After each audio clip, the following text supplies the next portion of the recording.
There's a really great article on medium.com called Closed Loop Productivity. In the article, the author Matt Cerna discusses some very interesting topics, namely that being overwhelmed, stressed, and unproductive is the result of something called open mental loops. Basically, open loops are unsolved problems that stew around in your brain. Your brain doesn't like unsolved problems, so you end up spending a lot of time and energy thinking about them. This saps your energy and kills productivity. So, how do you manage and defeat open loops to fast track your progress? There are 3 main steps to close open loops. 1. Make to-do lists. This will help close task-oriented mental loops. These are things your mind focuses on because you have not yet completed the associated tasks. Firstly, writing things down saves mental energy. You don't have to use energy to remember these tasks now that they're written down. Personally, I've found that writing physically by hand is the most useful. Digital lists are fast and efficient, but there's just something about putting pen to paper that feels more intentional and allows you to properly unload your thoughts onto the page. When you're writing lists, try using the 2-minute rule. If a task will take you 2 minutes or less to complete, it doesn't even make it onto the list. Just do it now.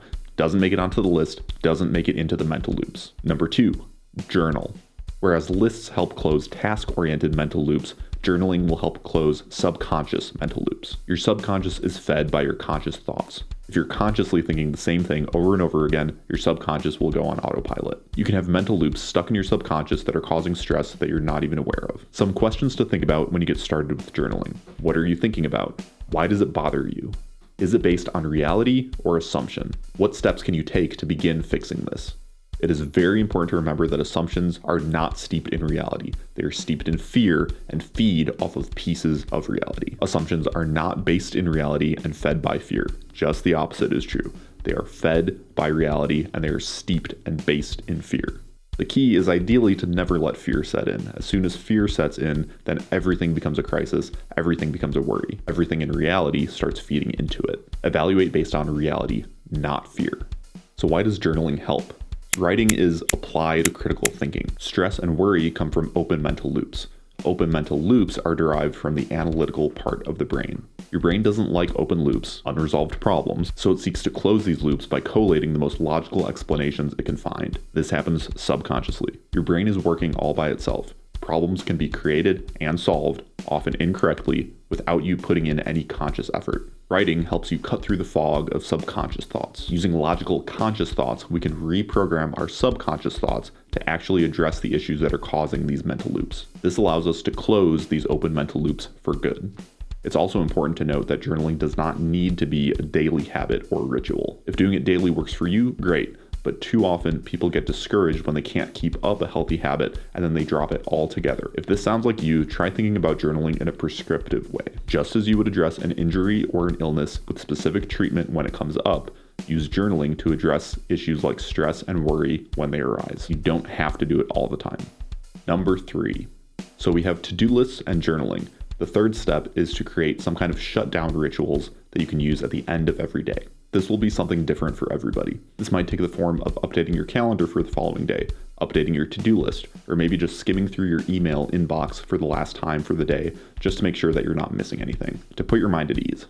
So now that we've taken care of mental loops, we can start implementing some other techniques to address our to-do lists and to kick our productivity into overdrive. One great concept to think about comes from the investor Warren Buffett, the 5-25 rule. The concept is simple. Make a list of the 25 most important things that you have to accomplish. Then rank those 25 things in order from most urgent to least urgent. Then focus only on the top 5 items on the list and completely forget the rest. This enhances productivity in a few different ways. First, it helps you to minimize and eliminate open mental loops because you're creating a systematic, ordered list. Secondly, after completing the first 5 items on the list, you might find that your priorities for the next 20 items have changed, or that some of those next 20 items no longer apply at all. I really like using the 5-25 rule because it creates a very realistic model for tackling to-do lists. Often we're told to make to-do lists and to focus on only one item at a time and take that item to completion before moving on to the next item. But sometimes this isn't possible. What if you're waiting for correspondence from someone else in order to complete a project? You might not be able to even start certain parts of a project until specific milestones have been met, or until someone else on your team has contributed their portion of work. The concept of focusing on your top 5 priorities allows some inherent flexibility.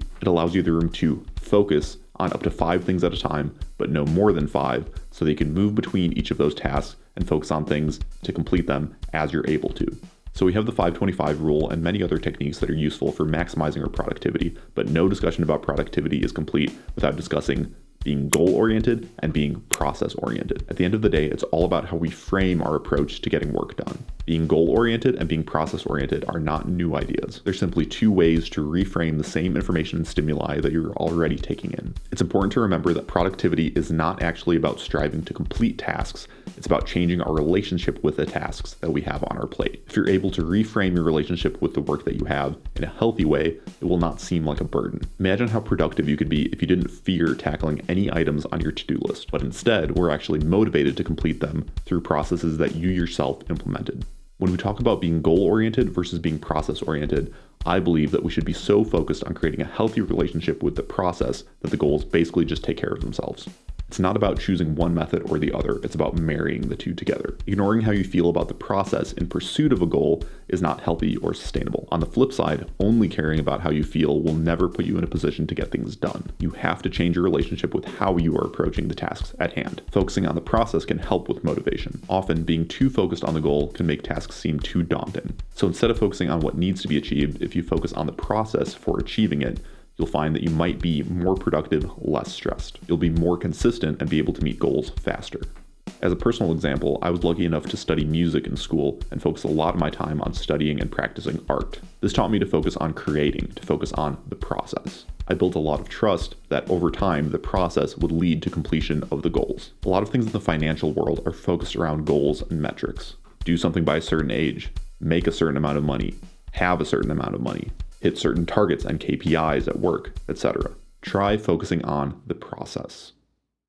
One last piece of the puzzle is the actual biology involved in how we think about work. Being process-oriented actually triggers healthier dopamine levels than being goal-oriented. This conclusion comes from a great body of work from Carol Dweck at Stanford University. Through sustained effort, it might be possible to actually achieve a steadier, more prolonged state of dopamine release. Focusing on goals alone can create peaks and valleys in dopamine release. Dopamine release crashing will kill your mood and thereby kill your productivity. Also, this constant steady dopamine release will create sort of a synergistic effect. As you produce dopamine in a sustained fashion, you start building positive associations with hard work and a certain level of discomfort. Your body starts responding favorably to the process. Success in anything is about building healthy and productive habits, and it's key to find a way to get biological processes to work in your best interest. Over time, as your relationship with your efforts improves, the efforts themselves become the rewards. For more on this concept, check out the video linked in the description. I also recommend you read the book Deep Work: Rules for Focused Success in a Distracted World. Lots of great ideas in this book. Link to the book is also in the description below. Thanks so much, everybody. Hopefully you've learned some cool tips to go out and get after it, whatever it is you like to do.